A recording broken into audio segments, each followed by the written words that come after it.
Hi, my name is Derek Murray. I'm a physical therapist. I've been with Valleywise and formerly MIHS since about 2002, going on 18 years now.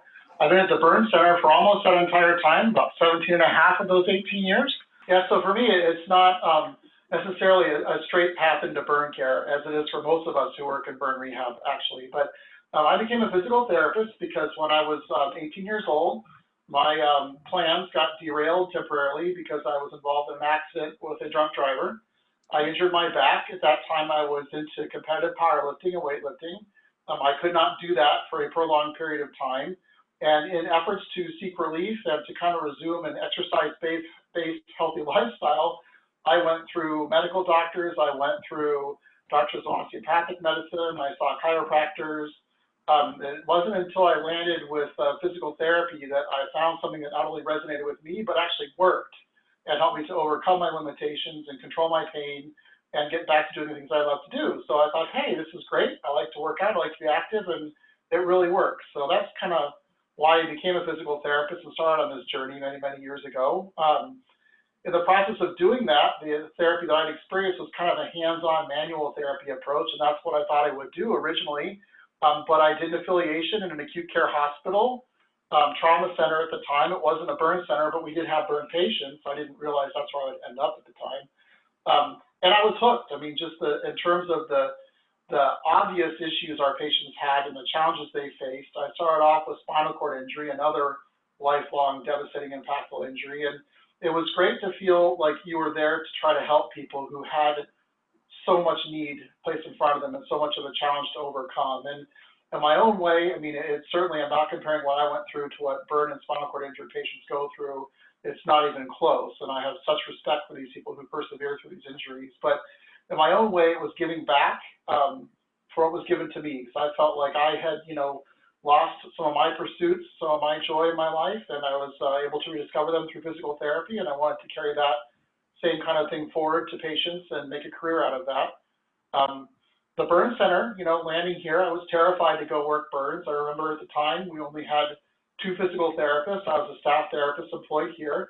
I came to then MIHS because I love the indigent care mission. I like to help people who don't have all the advantages. I like to help people who are trying to overcome. I was given a bargain or a deal by the other physical therapist that said, basically, if you cover the burn center, I'll do everything else in the hospital. I thought, well, gee, who can decline that offer, right? So I came down to burn, and I was scared to death, and the patients were very sick, and they were covered with dressings, and the staff was very dedicated to the patients, and they weren't necessarily so receptive to the newbies, but that was okay. What I ran into there was that same sense I had in terms of the spinal cord injured patients and my own, people who needed a lot of help to kind of get back to their previous level of function and needed some help to rediscover their purpose again. And, that was part of the appeal, but the rest of it was, the doctors and the staff at the burn center are really like no other place I've ever worked before or now, of course, or since. Everyone here is so dedicated to taking care of these patients.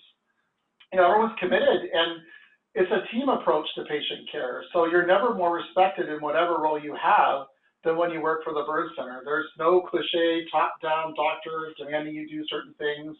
There's no one not listening. We actually pride ourselves in communicating and spend a lot of time doing that to make sure that we get the best possible input for the betterment of the patients we serve. And once you're involved in a model like this and delivering care in any kind of healthcare atmosphere, it's really impossible to go back. And you combine that with the complexities of burn care and the full-on challenge that it presents for therapists. We're fully engaged in giving our best effort, and the lifelong needs of these patients. It really becomes a passion for a lot of us, and I can't imagine doing anything else.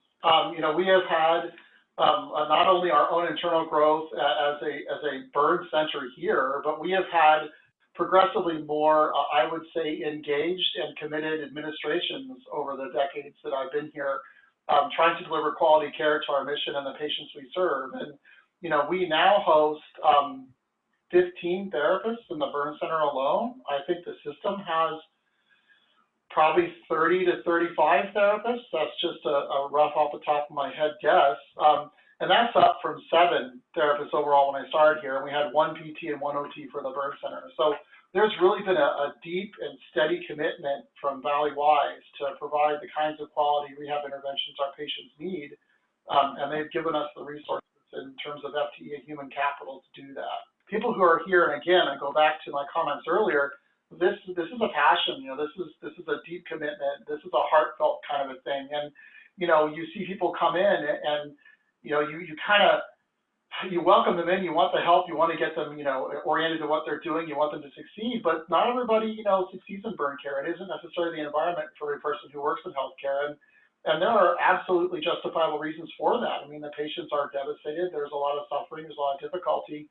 And it's kind of like, I think that the reception I received had less to do with who I was in terms of my credentials or me as a person, but more that I was just new. And am I going to be committed? Am I going to work hard? Am I going to give it my all like the team does and be one of them in rendering this care, or am I not? Or am I not going to be able to withstand some of the challenges that we face? So I think it's a natural kind of like, you don't want to fully jump into the situation necessarily as a new person, and you don't necessarily know if the new person is going to be able to handle the rigors of the environment, and you don't want to put too much pressure on them or too much weight on them right away. So it kind of makes you a little more, detached at first perhaps, but that's certainly not the intent.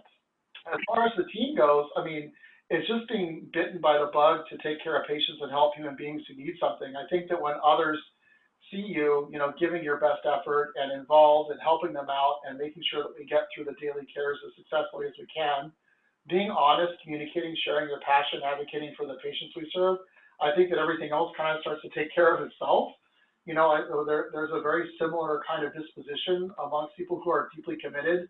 A lot of deeply committed people get into healthcare, and of that group that gets into healthcare, another layer of deeply committed folks gets into specialty healthcare, and burn is certainly one of those. So I think that by being a team player, focusing on the patient and doing what you can to effectuate care, sometimes beyond your own borders, obviously we're within our license and our scope, but we do help each other, lean on each other a lot, and if we don't do that, we're not successful. So I think that when you demonstrate you're that kind of personality, have that kind of capability, I think the doors are open for you. Valleywise, it puts a lot of effort into our education mission, and we enrich the community with that, and we also enrich ourselves. And there's no better example of that than in the Burn Center, where over half our staff, 9 of our FTEs, 9 of our staff are former students at this center. So, you cannot find a better way to assess a candidate for a job than to have somebody here as a student. And not that that's what we're looking for necessarily, but it's not an interview, it's not a test, it's not a credential. It's 8, 10, 12, 14 weeks of being side by side with these patients and with this team. And we've been able to identify exceptional talent at a very, very early young age, professionally speaking, not necessarily chronologically all the time. And we've been able to cultivate that, and we've been able to bring them back here to our team. And I think in terms of, you mentioned, turnover and seeing less turnover, hiring a new employee and training a new employee is a tremendous cost in healthcare, even more so in specialty areas of practice, where I would argue that we're still training everybody on our team, and we'll never be complete and perfect as we want to be. But, your employees need to try out the situation too. And, burn is a very, very unique area to deliver care. And it kind of starts, everybody's a little bit, blown away, for lack of a better term, of what their role is here and how they're deployed here. It's very different than other places. But for many people, sometimes that piece of it fades, and the day-to-day work is too much, and they can't handle it well. And when we hire students, we've already gotten past that point. So they know they want to work here. We know that we want them. They're already, fairly oriented, and they know exactly how we operate, and we can hit the ground running with new, fresh, young vision, young ideas, rejuvenate the department, and a lot of energy, and it fits our culture perfectly. The vast majority of our students are local, and part of that comes in 2 layers. The layer that has been deployed until now is our home responsibility to make sure that we are cultivating the educational experience of Arizonans. I mean, we are a local organization. We serve, the Burn Center serves several surrounding states, so Valleywise really serves Arizona, and in particular Maricopa County and the Valley, Metro Valley here. So we have been aware of that in our relationship with professional programs and try to support the local programs here as well. However, we also do take students from abroad, and in the Burn therapy area alone, which is a subset of Valleywise education, we have had, at least a dozen people who are not Arizona residents who have been a part of our training program. And a few of those people have stayed here with us as employees. We have also, because we are a fairly well-known organization in terms of burn therapy, attracted therapists from other centers who have applied here and joined us and joined our team. So, the education mission is a critical part of our overall success. We really do give to it a lot, so much so that it's an area of emphasis for our team. And I make sure that anybody we bring in as a new employee, new hire, is willing to take students and will commit to taking students ongoing. It's really vital on so many levels. So I'm going to kind of broaden my answer to what the day-to-day looks like for the therapists on the therapy team. I do have administrators, but my day is a little different, and some of that might not be so exciting for folks to hear about. But our day-to-day is that, we come in and we commit to trying to provide efficient, comfortable, non-PTSD inducing therapies. We start each day with some form of rounding with the team where we discuss the entire caseload. Sometimes in the summertime that can be a bit of a lengthy discussion, but that's an effort to coordinate care and make sure that we have the same daily goals from the medical team, surgeons, the nurses, the therapists, the entire group. Then we try to coordinate that care. So we make sure that we provide care to patients in a manner that is least injurious and least scary and least anxiety inducing and as minimally painful for them as possible. So we frequently try to coordinate the therapies with dressing changes. And one of the reasons that you have to have a relatively large group of therapists is you have to be able to address all these things that are going on at once. We also render care in the operating suites. There's no more humane place to stretch a burn patient than when they're deeply sedated to anesthetized prior to operations, because they don't feel any discomfort or pain, and we can get accomplished in a few minutes what would take a couple of hours of very difficult therapies and discomfort for a patient bedside. It's a wonderful way to deliver care, but you have to have people who can go there while they can go to dressing changes, and while they can go to the emergency department, and while they can go to the burn clinic, and while they can see a scheduled outpatient therapy. So there's a lot of draw on demand on the team at one time. And if I was to tell you what the day feels like from a therapist perspective, it's movement, it's lots of engagement, and it can sometimes even be chaotic. You're running from one point to another, and you're rendering care as efficiently as you can from a patient-based perspective. So that hasn't always been easy for us because, it's not the way that normal sort of patient-to-patient outpatient therapy departments work, right, and schedule their patients. So, what you like to see sometimes, we've had a series of consultants come through and try to help us refine our practice. So, we need to know start and stop times for therapies, for example. Well, if I'm in the outpatient clinic and I've got a 9 o'clock appointment that I see until 10:15, that's really easy to provide. But when you go in and talk about your patient at 7:30, you jump in the room and reposition them at that point in time because they're not the way they need to be. Then you go back at 9:30 for the dressing change. You go back afterwards to put some splints on. You go back in the afternoon, get them exercising, and then they go for a procedure, and you jump into that in the evening.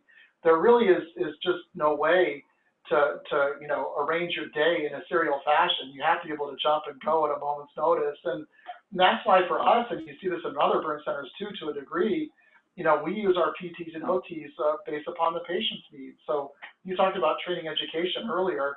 We have to be able to provide a gamut, and we kind of, within scope, of course, get outside of ourselves sometimes and take on the role of the other disciplines and making sure we render care as efficiently and humanely as possible.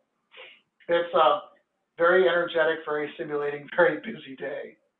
But we had a patient come back to us from acute rehab, and if you're in tune with the therapy community, acute rehab is the highest intensity therapy there is. You're talking patients who have 15 hours of therapy disciplines provided for them every week as a minimum standard, and they're very, very tenacious, hardworking therapists. They do a phenomenal job.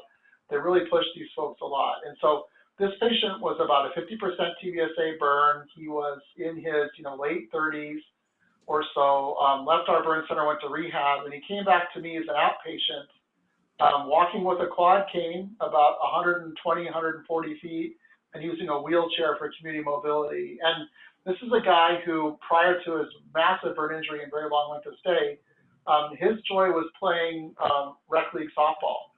And he had been a baseball player in high school.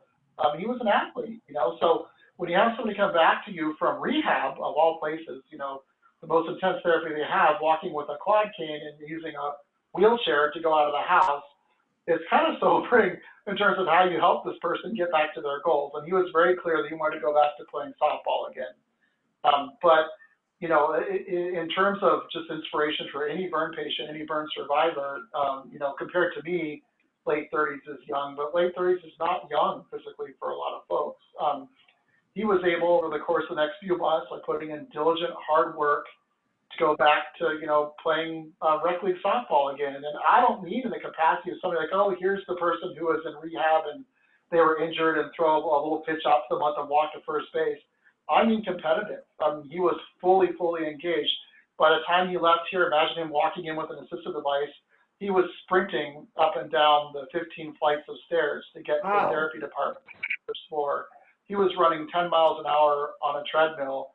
He was swinging a bat with, like, you know, full force. He was able to do his own chin-ups in spite of some finger amputations. I mean, he was really high level. And in terms of, you know, there are many patients that have touched me, and this is one of those, but the reason I share that particular example and that vision is it shows us what people can do and how far they can go if they're willing to put in the work and willing to put in the effort. And it made me realize at that time, you know, and in terms of this particular patient, one of his biggest challenges was, you know, having a way to be engaged in his tasks again and again. You know, doing the same intervention every day was something that didn't really work well for him. So we had to keep him busy and had to keep him entertained and had to keep him off balance a bit.